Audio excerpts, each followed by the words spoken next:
Hello and welcome to Tech Deals. 4 video cards compared, 2 video card generations, and 6 games benchmarked at 1080p high detail. Is it time to upgrade? And if so, which of the 3 current Navi cards, other than the very top end one, should you consider buying? Today, I have got a bunch of benchmarks to show you, as well as comparison charts with both percentages and dollar cost per frame per second on the current street price of these cards to help you make a decision on what makes sense for you. The previous generation card we're including today is the venerable RX 580 8GB card. I have covered this endlessly in previous videos. It launched a couple years ago in 2017 for $230 for the 8GB model. It was a good deal then, and it's been a great deal since, not counting the cryptocurrency craze. It has recently been available for as little as $100, although typical going rates are more in the $120 to $130 price point. Not bad if you bought one for $230 back in April of 2017 when it launched. That's a pretty good value hold, all things considered. On the new front, we have 3 Navi cards. We have, in ascending order of performance, the new RX 5500 XT featuring 8GB of VRAM. And yes, you should buy the 8GB card. And yes, it makes the 6 gigs on the 5600 XT seem weird, but hang on. You should, because as I'm filming this in April of 2020, there is only a $20 or 10% price difference between the 4GB version of the 5500 and the 8GB version. And for $20 or 10%, that makes 0 sense to buy the 4GB model. Buy the 8GB model, it's the only one that makes sense. Stepping up from there, we have the RX 5600 XT, which has 6GB of VRAM, and that's the only memory configuration. Yes, it has less. No, I don't understand that, but that's what AMD went with. And then at the top of the pack, both figuratively and literally, we have the RX 5700, which has 8GB of GDDR6. Now, I'm not including the 5700 XT because in my opinion, that's in a different price class. This was a $230 card when it was new. The card it replaced was a $240 card, the RX 480. The card that it replaced was the R9 380, which was a $199 card. And the RX 5700 XT is a $400 card. And if you're shopping for $400 cards, well, I'll cover those in a high-end video in the future. I'm actually planning on doing a Fury versus Vega versus Navi video where we take a look at the higher-end cards that AMD has done over the past 5 years. But that will be a different video with perhaps 1440p comparisons, which makes a lot more sense for cards of that magnitude. Here, we're taking a look at 200, 270, and 300-ish. Although recently the 5700 has been available for right at 300 on specials and deals and mail-in rebates. Although typically it's going for about 320-ish, 330-ish, depending on which card model, what the current deals and sales are, etc. Now, linked in the video description below will be links to eBay for the RX 580, because actually it's still a great card. And some of you should buy this if you don't have it. That's one of the reasons I'm including that, is because for certain people, it's still a great value for the money. I will link to Amazon, Newegg, and eBay for the 3 cards that you see over here. You may be looking at this saying, but you haven't mentioned the card that's in the middle. You are correct. I have not. I'm not exactly sure where to put this into comparisons. I don't believe it belongs in this video, and I'm not entirely sure it belongs in the premium one, although I might put it there. Let me know what you think in the comment section below. This is a very nice Sapphire Nitro R9 390X. 8GB card. This R9 390X is actually faster in many respects, although not by much, than the RX 580 right here. It depends on the game and what you're doing and optimizations and whatnot, but it actually has more compute power, although it certainly was more expensive. In 2015, when it launched, the list price was $429, although this Sapphire Nitro would have been more. It would have been like $450, maybe even pushing $500 because it's a premium top-of-the-line card. So it doesn't really fit within the price categories of everything else. But what it does demonstrate is that if you do buy a premium card and you do it to play at 1080p, you might be surprised how long the card lasts. Because while economically it didn't make any sense to spend nearly $500 on this card 5 years ago to play at 1080p, had you done so, you still have a viable card today. Whereas the version of this 5 years ago, an R9 380, it does not cut it. Now, you'll notice that card is not here. In the NVIDIA version of this video, I did include a 2015 card, which was the GTX 960. The equivalent version here is the R9 380. I don't have an R9 380, and if you still have one, hopefully you've upgraded at this point, because this has been available for around $100-ish for some time now. And if you wanted more performance, you've had lots of opportunity to upgrade to it, because that's really a good card. Speaking of good cards, if any of you have been watching my live streams and other content in the past, you will know that I have not been happy with the Navi drivers, RDNA, since it launched in July of 2019. It has improved since then. The new 2020 version of the drivers has come out. I've done fresh testing. Everything you see here was tested in 2020 with the latest drivers. I'm not reusing any benchmarks, no launch benchmarks. Everything has been freshly retested in March and April of 2020 for this video. The drivers are better. There was a few minor hitches getting the drivers installed when I moved from the NVIDIA card to the AMD card. I did use Display Driver Uninstaller. I've done a video on that. It's a great tool. It didn't work. Yeah, I had to bang it with a mallet a bit more in order to get it to function. But get it to function, I did, and it's one of those little fussy things that AMD still has going on with their drivers. But they have improved it, and at this point, if you are on AMD's side and you're interested in buying a Navi card, yes, you can buy one now. The drivers are better, the optimizations are better, and they will, of course, continue to improve. The summer of 2020 is very different than the summer of 2019. A year of driver improvements goes a long way towards cleaning up a product. Speaking of drivers, the drivers for the RX 580 are as solid as can be. Why? Because it's Graphics Core Next, and Graphics Core Next has been out since, 9 years ago. Yeah. The HD 7000 series and HD 7970 is Graphics Core Next. This is Graphics Core Next. They've long since fixed any issues that were in the Graphics Core Next driver database. This is RDNA 2, and it's a completely new thing, but they have largely polished the big complaints out. So that's all I want to say about drivers at the moment, but for the most part, that is all addressed and fixed enough at this point.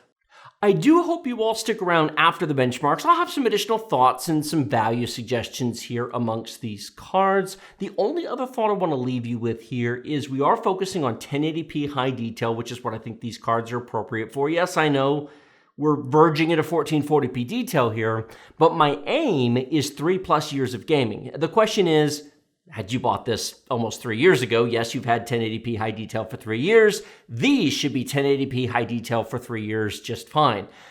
I am not convinced that there'll be 1440p cards for the next 3 years. I think you kind of have to go pretty far over the top in order to make that happen. Big Navi or RDNA 2 coming out later this year. And if you are interested in a 3+ year 1440p card, you may want to wait for those. There are refreshes of these coming. October is the time frame that's currently being targeted for those. It'll be the same ones that are in the new PlayStation 5 and the Xbox Series X. And RDNA 2, which will be the refresh of these, in addition to being a refresh, they'll also have a higher end model, because you'll notice that they've left some model numbers available above the 5700 line to let them have, quote, Big Navi. Hardware ray tracing and AI cores, what NVIDIA calls Tensor, but AMD will have the same version of those. And RDNA 2 will be DirectX 12 Ultimate compatible, which these are not and never will be, because they do not have hardware ray tracing or AI cores, which might be a really good reason to wait until October. But if you don't care about such things and you don't think DirectX 12 Ultimate's going to matter, or maybe you're just looking for a card for a year or two before you upgrade, well, I've got a bunch of benchmarks for you. Enjoy.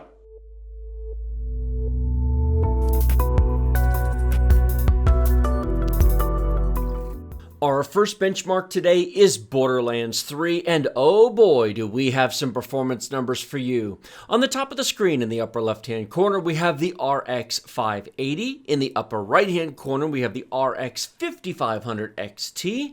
The bottom left is the RX 5600 XT, and the bottom right is the RX 5700, minus the XT portion. This game, first of all, uses an absolute ton of RAM and is perhaps one of the best examples to date as to why for premium AAA gaming, 16 gigabytes no longer cuts it. Yes, it works, but look at that RAM consumption. Remember, this is a clean test bench. Nothing is running in the background. Fresh reboots, fresh runs, MSI Afterburner and the game, and that is it. Now, as far as CPU usage, it's completely trivial because it's a built-in benchmark and it really doesn't care in this particular case. But look at that graphics card usage. We have no problem maxing out all these graphics cards at 1080p high detail. You will notice there is a substantial performance difference between the RX 580 and the RX 5700. How much so? About double. Yes, you are seeing this correctly. The RX 5700, not the XT card, but the straight 5700, is about double the performance in Borderlands 3 at 1080p high detail. That's impressive. Now, these cards didn't launch at the same price. The RX 5700 launched at $349, although you can get it cheaper now. And the RX 588 gig launched at $229. But still, that's a fairly large performance jump in a short period of time. 52 frames per second average on the RX 580, 61 frames per second average on the RX 5500 XT, 99 frames per second average on the 5600, and then 114 frames per second on the RX 5700. Somewhere, somehow, there is a point and a value to the RX 5500 XT, and there are games where it runs better than this. On the other hand, that's not much of an improvement over an RX 580, considering all the various generations, technologies, and features that are added to it. The 5600 looks like a pretty good deal, but considering how small the price gap is, and it only has 6 gigs of VRAM, I'm going to go ahead and have to declare the RX 5700 the true deal here, because if you want great performance both today and tomorrow, you're looking at it for about $300. Moving right along to Control. Now, Control does not have a built-in benchmark, so this is live gameplay. You cannot pause the game and compare frame rates at any given point in time because we're in different places doing different things. I did play for between 20 to 30 minutes on each graphics card to get enough of a performance test in order to have the averages even themselves out. It is true that in live gameplay it is never directly comparable, but I do think that I spent enough time with this game, and I've now tested on NVIDIA cards and AMD cards and 2 different CPUs now to have a rough idea of what to expect in terms of performance. And the short answer is, it's terrible. This game is an absolute unoptimized mess. It's better with DLSS 2.0 turned on, which unfortunately is only on NVIDIA cards, because here on AMD, take a look at the bottom right-hand corner. RX 5700, 8 gigabytes of VRAM, struggling to average 60 frames per second. Ouch. Across 25 minutes of gameplay per graphics card, the RX 580 and the RX 5500 XT both averaged about the same, 40 to 41 frames per second. The RX 5600 XT managed to pull ahead a little bit to 51, but considering the price premium, that's not great. The RX 5700 squeaked out at 66 frames per second. It was playable, but I wouldn't have called it beautiful. For a game like this, the XT version of the 5700 would not be a waste of money. Moving along to Doom Eternal. This game is super optimized, and if every game company would optimize their games the way Doom Eternal is, then you wouldn't have to spend $400+ on a decent graphics card to play a game like Control, because this thing runs great even on the RX 580. Now, I don't have any real-time performance numbers to show you because this game blocks overlays, so I can't show you the MSI Afterburner real-time numbers on the screen, but I was benchmarking it in the background, and I'll show you that chart in just a second. Spoiler alert, it's great, even on the older graphics cards, and if you want hundreds of frames per second, you can get them without spending too much money. This game also does not have a built-in benchmark, so I did play enough across all the cards in order to get an idea of its performance, and I've also tested this on NVIDIA and on a couple of different CPUs at this point, and it's really well optimized, so it certainly does not need top-tier components to have a great experience. The RX 580 averaged 79 frames per second. What a deal! But wait, the RX 5500 XT surprises with 119 frames per second, but the really interesting number is the 1% and 0.1% low. 36 on the 580 versus 87 on the 5500 XT. That is a huge performance difference. Probably due to the VRAM speed, probably due to the latest drivers, which I was running the latest game-optimized drivers for Doom Eternal from AMD. And yeah, so in a brand new optimized game that you can really take advantage of the modern cards, you can see that difference here. You won't see it in all games, but you will certainly see it in some. And of course, you get hundreds of frames per second on the faster cards. F1 2019, again 1080p high detail, and in retrospect I probably should have run this at either Ultra or maybe even 1440p.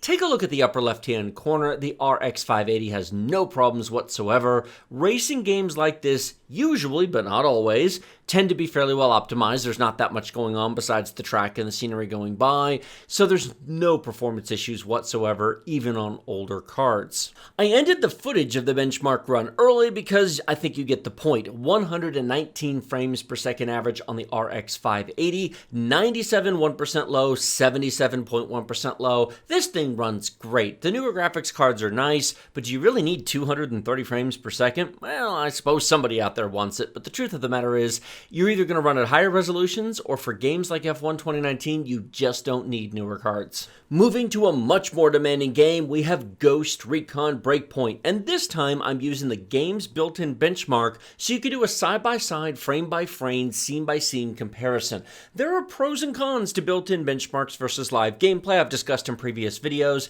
If we were doing a CPU comparison, I would be much more inclined to do live gameplay because that's really where you're going to see differences in the CPU. But we're not. We're using a very powerful CPU here. It's not an issue. We're testing graphics cards, so the built-in benchmark is an excellent test of each of these cards. In the upper left-hand corner, we are over 60 frames per second on the RX 580.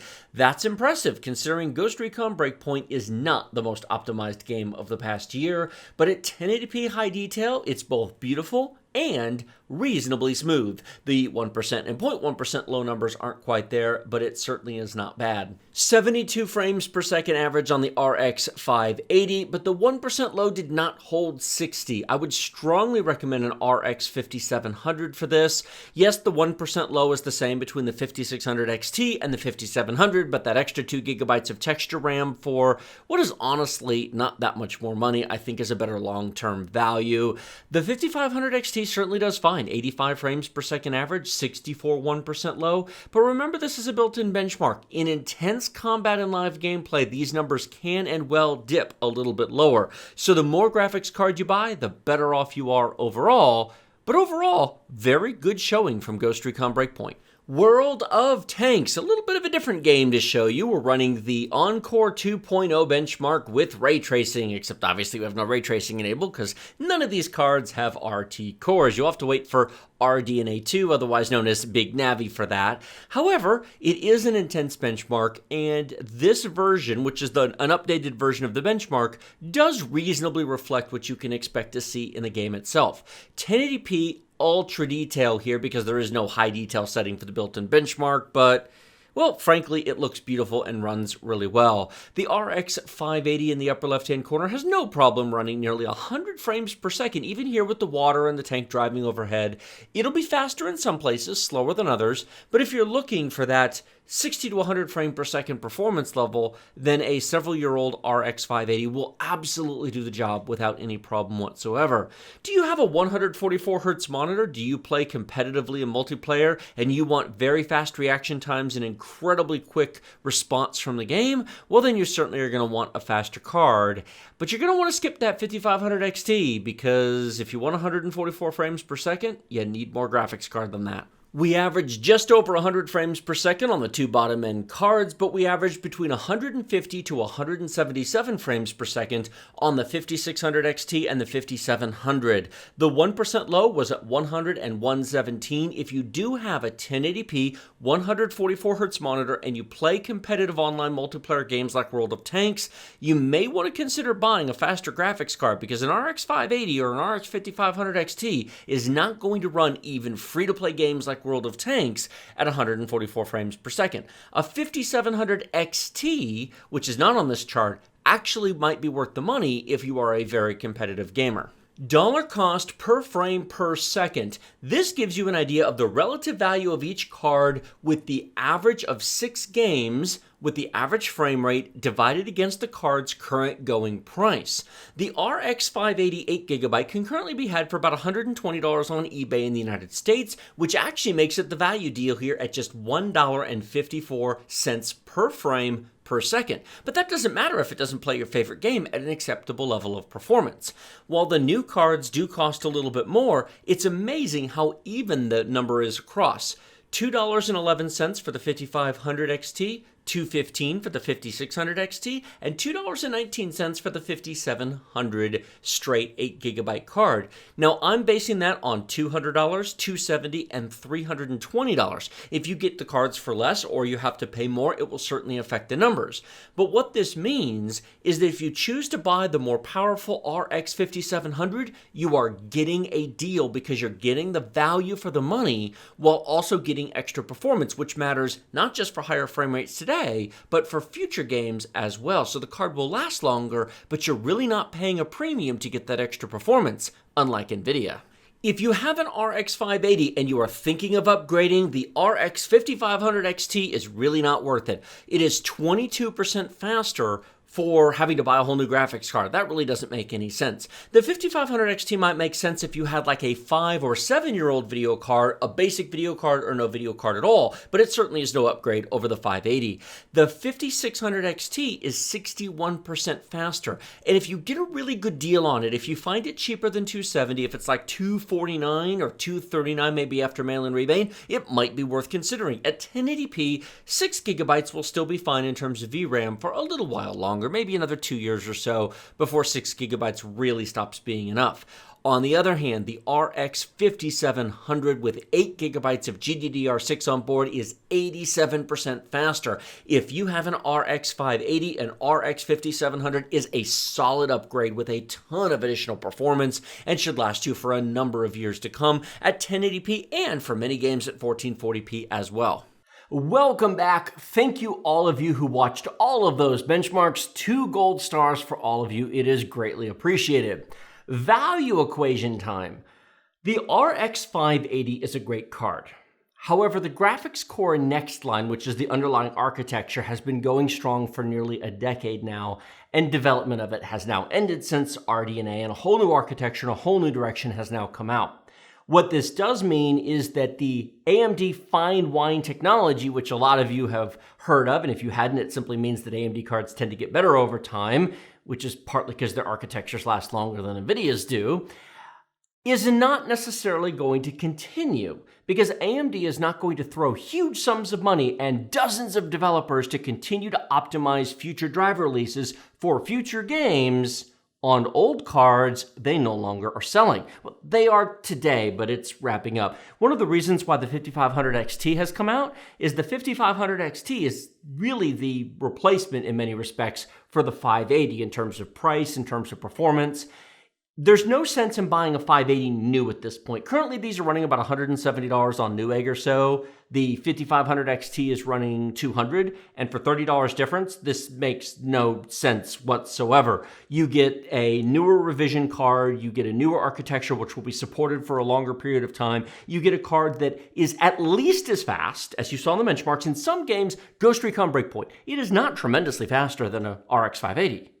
But in other games, it is noticeably faster. So it depends. How much driver optimization has been done? How much does the game take advantage of some of the new technologies that these cards use? And then you have other games like Ghost Recon, which it's very much going to be an it depends situation. But with this at 200, The only way an RX 580 makes any sense is if you get a great deal on one. And if you can find one in the $100 to $120 price range, and you have a much older card, or maybe you're using integrated graphics, or maybe you have an AMD APU, you have a Ryzen 3 or a Ryzen 5 2400G or maybe 3200G, and you want to add a graphics card because as nice as the built-in integrated graphics are, they're not this nice. It's not even close. So if you want to add a graphics card, if you can get one for $100 to $120, the RX 580 is solid as a rock. The drivers are great, the performance is great, 8 gigabytes of VRAM means you'll have no VRAM issues for anything this can run. It runs cool, it runs quiet. I like that card, I really, really do. But if you're looking for something new, I would advise skipping the 5500 XT if at all possible. Now, it's going to come down to your budget, but if you've got the money, the real deal here is really the 5700 if you get the right price for it. We recently did a deal live stream where with a mail-in rebate and a promo code on Newegg, a RX 5700 was $303 new. Now, they're not all going to be that every day, and the price difference is going to be larger at times. But as I'm recording this video, you can get a new RX 5700 in about the $320 price range versus the $280 price range of a 5600 XT. Now, in terms of performance, they're not hugely different. I mean, the 5700 is obviously faster, but not by so much you'd notice. If you were to turn all the benchmarks off, if I were to turn off the MSI Afterburner overlay and just show you footage, or even just put you in front of the computer and say, can you tell which video card's in this? I am willing to bet that at least 90% of you would have no way of telling the difference between the 5700 and the 5600 XT without a frame rate number or chart or benchmark or something else. Having said that, I would like to point out that the 5600 has 6 gigabytes of VRAM and the 5700 has 8. And at about a $40 price difference between the two, and when they're already about $300-ish, I am really struggling to see the point of the 5600 XT. I know why AMD released it. They wanted to get a card with an MSRP under $300 so they could point to it and say, see, we have value and we have cards that are competitive with the GTX 1660 Ti. Well, the 1660 Ti is pointless because the 1660 Super came out, and frankly, well, that's a topic for a future video, but I'll be comparing those at some point. But really, the 1660 Super makes more sense in terms of straight performance for the money when you can find one for about $220, $230. If the 5600 XT, when you're watching this video, can be found for under $250, my feeling changes. If there's a larger than $50 price premium here, maybe a $70 price premium, the 5600 XT makes a lot of sense. If you've got the money, allow me to introduce you to an RX 5700. For about $300, I think it is a great value and a great card. The 5500 XT, if you want a new card, is actually not that bad. I mean, it has its faults. It's not nearly as fast as the other ones, but for $199, and you can find many models at the $199 price point, 8 gigabytes, that's not bad. Unless you want a used card, in which case, yeah, that's still pretty good, all things considered. AMD is interesting because their products over the past 5 years have only partially mirrored NVIDIA in many ways. I'll save a detailed discussion of that for another video, but because of their Fury and then Vega cards, they have not had traditional numbered cards for a while that matches NVIDIA's top end, and I'll do a different video looking at those, as I mentioned earlier in this video, between Fury and Vega and then the 5700 XT to see how well the $400 to $500 cards compare.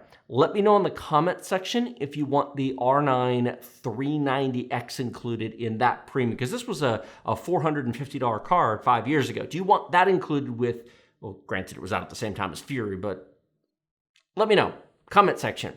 In any case, thank you all so much for watching this video. Like this video if you like it, share it with your friends if you love it. Remember to subscribe to the channel with the big, huge red button directly below. Questions, comments, thoughts, feedback, suggestions. I do read your comments, and I greatly appreciate you leaving them. Links in the video description. They are affiliate links. They do support this channel. Links to eBay for used graphics cards, links to Amazon, Newegg, and eBay for the new cards, because, of course, in the future you might find a good deal on one used, will all be down in the video description below. And please be sure to hit that bell notification icon because I will have many more graphics card comparisons like this coming out in the near future. Hopefully you guys all found this interesting, fun, entertaining, enjoyable, or just maybe amusing. Thank you so much for watching. I will see all of you next time.